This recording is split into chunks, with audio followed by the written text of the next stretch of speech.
Hi guys, good morning. So mayroon dito guys, oh, yan, toink. Panoy dila pa more. Yan, so kanina pa yan guys, pinapadry niya yung sarili niya.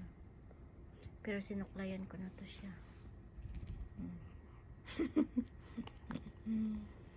Good boy yan eh. Mabait to guys, sobrang bait nito.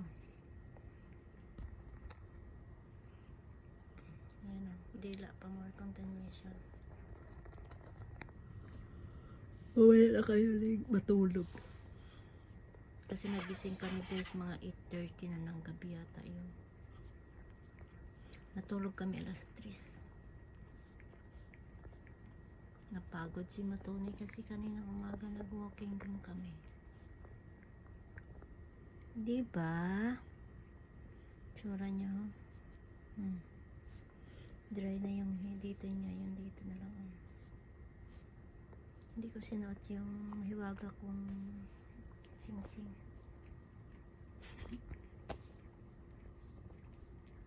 Ayan si Matoni. Good boy. Yan, so habang kami nag-walking, kinakausap siya ni daddy niya. Nakikinig man siya, sumasagot siya ng meow. Meow.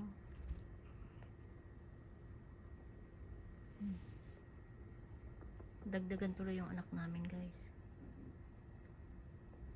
On the spot.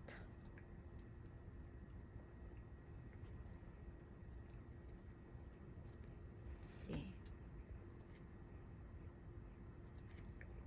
Pagkatapos ito, mapagod to siya kakain. Tapos, matutulog. Pero, hindi ako sure kung matutulog ka agad to kasi gabi na kami nagising eh. Katabi ko to guys matulog. Tapos, bumangon siya. Siguro mga alas 7. Akala ko mag-start na siya mangulit. Pumunta sa ilalim ng kama. Doon siya nagpunti niya matulog kasi madilim.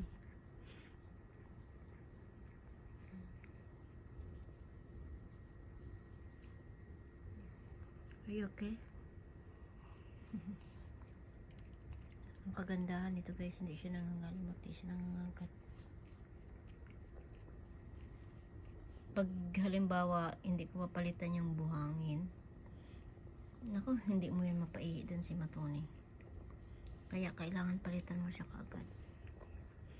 Kasi mag-ihi yan siya guys kung saan saan. Maarte siya.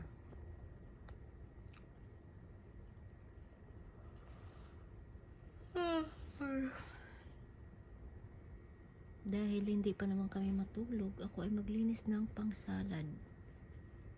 Para may silbi naman yung puyat ko.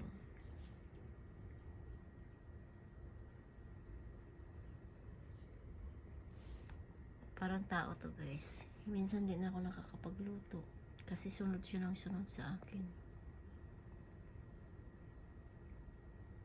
Ang ginagawa ko yung isa, pinapa-order ko na lang ng pagkain ko.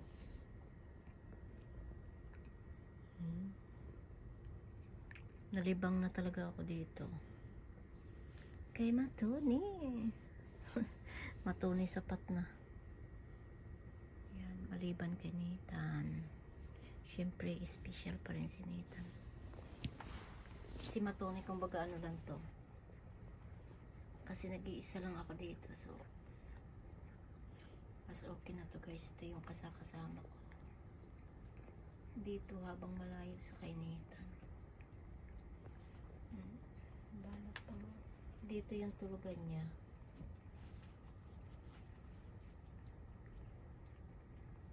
So, bye-bye na guys. At si Matoni hindi pa yan matutulog. Mamaya pa yan guys. Abutin pa yan sure ng alas 4.